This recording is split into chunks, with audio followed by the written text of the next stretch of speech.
আসসালামু আলাইকুম everyone, welcome back to my channel. শীতের সকালে আপনাদের সবাইকে স্বাগতম।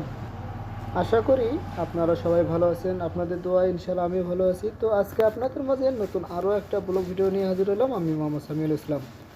তো দর্শকবৃন্দ, আমরা যারা গ্রাম অঞ্চলে বসবাস করি তারা অবশ্যই অবগত যে শীতকালে আমাদের গ্রাম অঞ্চলে অনেক সুন্দর সরিষা ক্ষেত বা আলু ক্ষেত আমরা লক্ষ্য করতে পারি যে শীতের সকালে সরিষা ক্ষেতের আইল দিয়ে হাঁটতে অনেক ভালোই লাগে। তো আমরা এই দেখেন আমাদের সরিষা ক্ষেতের আইল দিয়ে হাঁটতেছি, সকালবেলায় অনেক সুন্দর লাগতেছে। তো দর্শকবৃন্দ, আজকে আমরা বাজরিকার পাখির বেশ কিছু আলোচনা করব যে বাজরিকার পাখি ডিম পারলে কি করা যাবে কি করা যাবে না, এবং বাজরিকা পাখির খাবার তালিকা নিয়ে কিছু আলোচনা করব। পুরোটা ভিডিও জুড়ে আমাদের সঙ্গেই থাকুন। প্রথমত, বাজরিকার পাখি যখন ডিম পাড়ে তখন আমরা অনেক কৌতূহল মনে পাখিগুলো বারবার দেখার চেষ্টা করি এবং সেখানে লাইট মেরে দেখি যে কয়টা ডিম পারলো, কী সমাচার, এইসব বিষয়ে। এতে করে অনেক পাখি ভয় পায় এবং ডিমে তা নাও দিতে পারে।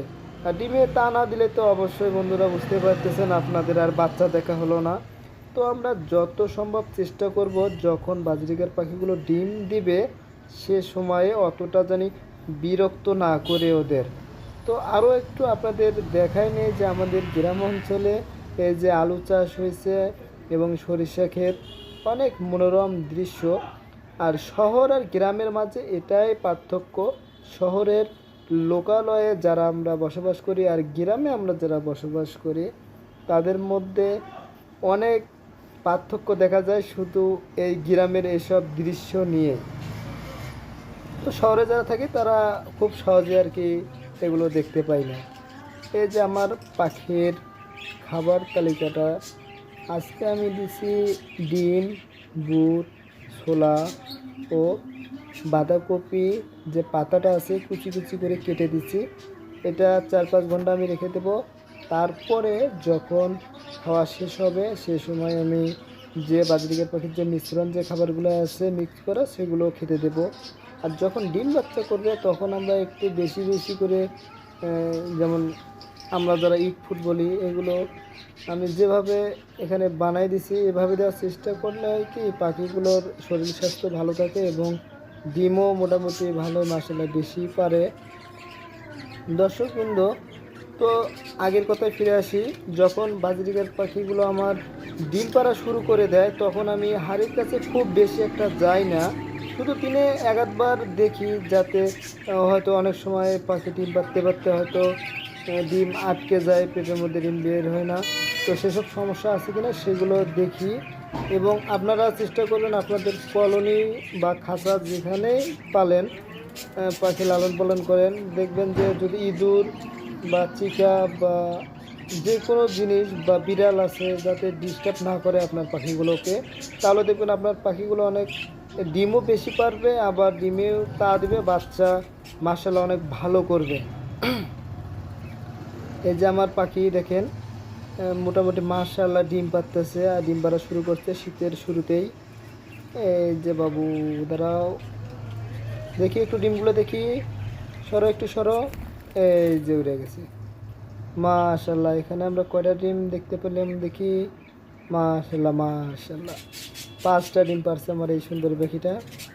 তো মোটামুটি আমার পাখিগুলো শীতেই শুরু করছে ডিম পাড়া, 5টা 4টা 5টা 4টা এরম করে, কিন্তু মাশাআল্লাহ আমার পাখিগুলো ডিম পারছে। আপনারা একের পর এক হয়তো এই ভিডিওতে দেখতে পারবেন, পুরো ভিডিও জুড়ে আমাদের সঙ্গেই থাকুন।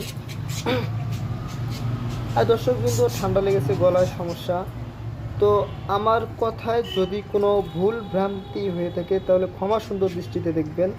এই যে আমার আর একটা সুন্দরী পাখি মাশাআল্লাহ ডিমে তা দিচ্ছে, দেখা যায় কয়টা ডিম পারছে। সব থেকে একটু সরো, মাশাআল্লাহ 5টা ডিম দিচ্ছে এই বাচ্চাটা। মানে বাচ্চা বললাম এই কারণে এগুলো আমি সব বাচ্চা সংগ্রহ করছিলাম, তো আমার কাছে মনে হয় এখনও বাচ্চাই আছে। অথচ আমার এই সুন্দরী পাখিগুলো বড় হয়েছে, আবার ডিমও পারতেছে মাশাআল্লাহ অনেক সুন্দর। আর শীতকালে আমরা একটা জিনিস করি কি, খাঁচার মধ্যে অনেকক্ষণ পানি রেখে দিই, ঠান্ডা পানিটা খেয়ে পাখির ঠান্ডা লেগে যেতে পারে দর্শক।